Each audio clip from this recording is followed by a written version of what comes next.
Здравия желаю. Решите? Я вам расскажу. Специальная военная операция на экипаж выполнял задачи по поиску спасения экипажей, также сопровождение специального назначения. Ну, во-первых, если они поставят F-16, об этом говорят, вроде пилотов готовят, я думаю, что вы это понимаете, как никто другой, лучше других. Эта ситуацию на поле боя не поменяет. И мы будем уничтожать их самолеты так же, как мы уничтожаем сегодня их танки, бронемашины и другую технику, в том числе систему залпового оружия. Но, конечно, если они будут применяться с аэродромов третьих стран, они для нас становятся легитимной целью, где бы они ни находились. Противотанковая ракета «Атака» для поражения бронированных целей. То есть большое количество ракет. Такие же ракеты у нас. Это полная чушь. Возможность нападения на какие-то другие страны, на Польшу, Прибалтику, еще там всех чехов пугают. Просто бред. Очередной. And we have breaking news out of New York. SamBankmanFried, founder of crypto exchange FTX, was just sentenced following his conviction in his massive fraud and conspiracy case. Let's bring in NBC News senior correspondent, business correspondent, Christine Romans. Christine, what's the latest?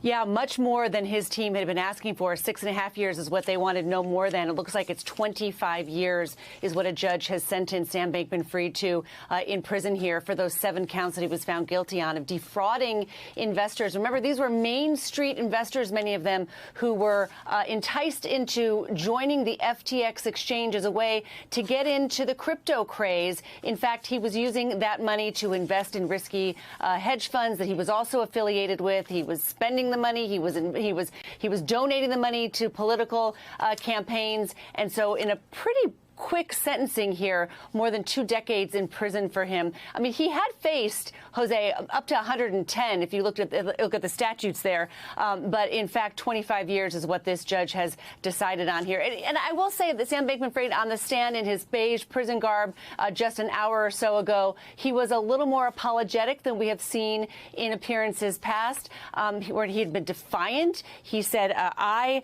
was responsible for FTX and its collapse is on me. A judge sentencing him to 25 years, Jose. And Christine, just remind us of the collapse was hundreds of millions of dollars. That's right. I mean, this was not a small potatoes enterprise here. This is one of the biggest financial frauds in American history here. He's often compared with Bernie Madoff, someone much older than he was who perpetrated a crime for many, many decades. And remember, one thing that really captivated so many people on Main Street and in the media and celebrities about him is that he wasn't your stereotypical CEO. He had bushy hair. He was kind of a disheveled millennial who wore shorts and Hawaiian shirts and T-shirts and interviews. He would even conduct television interviews and even interviews with investors while he was playing video games. He had this persona that some say he crafted, but certainly attracted an awful lot of money of people who were trying to get rich quick in the crypto world. Yeah, and the celebrities that helped him were also, no doubt, attracted by the amount of money that he had. That's right. Christine Romans, thank you so much. Hey, everyone. MSNBC has a new and improved app. You'll get real-time alerts and analysis, live blogs, in-depth essays, video highlights, and the best 2024 election coverage. Download the new MSNBC app. Here's how to do it. You tap on the App Store on your phone. You hit search on the bottom right. Welcome back. Breaking just a moment ago, House Speaker Mike Johnson has now officially sent the articles of impeachment against Homeland Security Secretary Alejandro Mayorkas over to the Senate. Let's go to senior congressional correspondent Chad Pergram. He joins us live on the Hill. What are the next steps, Chad? Well, Jillian, good afternoon. The Senate must at least launch a brief impeachment trial. The House narrowly impeached the Secretary of Homeland Security, Alejandro Mayorkas, in mid-February. So here's what's going to happen on Wednesday, April 10th. They are going to bring over the articles of impeachment and the House impeachment managers. These are the House members who serve as prosecutors to the case. They will be marched over, kind of an entourage across the Capitol Rotunda, to the Senate. And the Senate Sergeant-at-Arms Karen Gibson, she will announce the following. She will say all persons are commanded to keep silence on pain of imprisonment. Now, we just got a comment from the office of the Senate Majority Leader Chuck Schumer. He indicates that this is going to be probably at least a 2-day trial because they will not swear in the senators as jurors until the next day. So that would be Thursday, the 11th. And at that point, they can then move to dismiss. And keep in mind that Mayorkas is the first cabinet secretary impeached since the 1870s. Jillian? All right, Chad. So it sounds like the articles themselves have not been delivered. This is merely notification that they are to be forthcoming on April 11th. That happens on the 10th. On the 10th, excuse me. On the 10th. On the 10th, that's right. And then probably wrap up on the 11th. And this would be the motion to dismiss. All right, Chad Pergram on Capitol Hill, thanks so much. I'm Steve Doocy. I'm Brian Kilmeade. And I'm Ainsley Earhart. And click here to subscribe to the Fox News YouTube page to catch our hottest interviews and most compelling analysis. It's something we're all guilty of, stashing away unused cables and electrical items like old phones and TV remotes on the off chance we might need them again. But as it's spring cleaning season, now is the time to sort out those overflowing drawers of doom responsibly, as a report from the UN warns that we're generating electronic waste almost 5 times faster than we're recycling it. Our reporter Harriet Bradshaw has more. Does this look familiar? Everybody has piles of stuff. Things like old phones, stuff we used to listen to, cassette tapes, broken things, stuff you're worried about, well, is there data on it? I think back in the day my dad would have had a shed full of jars of screws, and the modern dad has a drawer full of 15 old mobiles. New research by Material Focus suggests Paul is not alone in his hoarding habits of old electricals. We've all probably got a drawer of doom which has got cables in there that we don't know what they're for. It's got a DVD remote for a DVD player that we lost a long time ago. And we reckon now it's over 880 million unused items are being held in people's homes. UK householders now seem to be holding on to 30 items, whereas 4 years ago it was around 20 items. So it seems to be growing as an issue. So why should we care?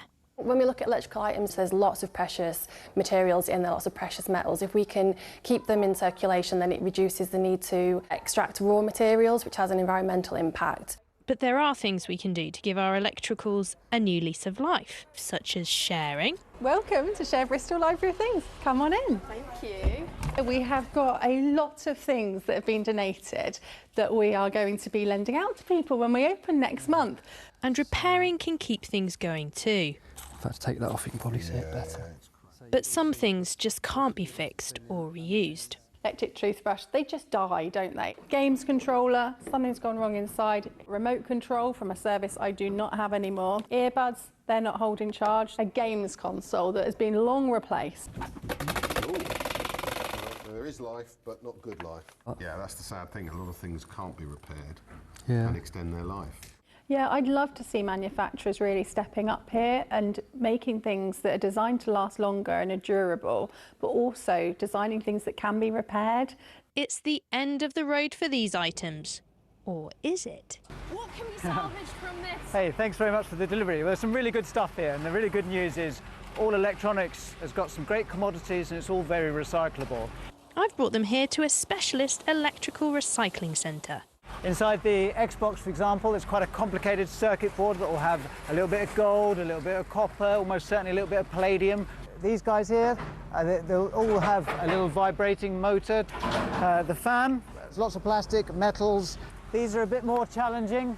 Actually, there's a lithium battery in there, which is volatile and can catch fire if it gets damaged. But it's the right place for managing that risk, and we'll hand process these. So I'm told per year this plant recycles 25% of the UK's small household electricals. And just to give you a sense of scale, this here is just 1 day's worth of deliveries. The UN warns the world's generation of electronic waste is rising 5 times faster than documented e-waste recycling, raising the alarm that the precious treasures inside what we think is trash should be saved. Harriet Bradshaw, BBC News. 4 people are dead after a mass stabbing in the Rockford, Illinois area. Another victim is in critical condition, and Rockford police say a postal worker is among the dead. ABC News' Rena Roy is following this case.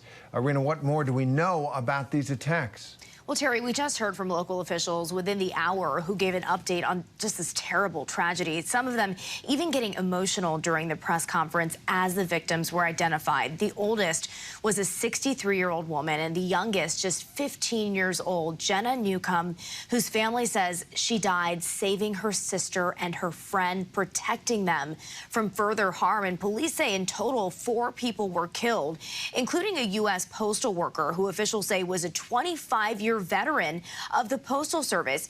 He was on the job working as a letter carrier when he was killed. 7 others were also injured, and this all happened in the middle of the day yesterday afternoon in a residential neighborhood there in Rockford. Police say 22-year-old Christian Soto first attacked a woman in her home, then went on a stabbing spree around the area before he was arrested by a sheriff's deputy. Police believe Soto that he acted alone. They are not looking for any other suspects at this time. Terry. Yeah, it's very disturbing. I grew up not far from Rockford. It's a very lovely small city. So, is there a motive here? What happened? Why did this happen? Well, that's the big question right now. Police so far have not released any motive in this attack, but they do say that Soto will be held responsible to the fullest extent of the law. He is charged with multiple counts of murder and attempted murder. People in the community now being offered mental health services as they try to cope with this sudden tragedy. There will also be a vigil this afternoon with local faith leaders to honor the victims. And Terry, you can just tell it is a really tight-knit community there. Absolutely. Rena Roy, thank you for that report.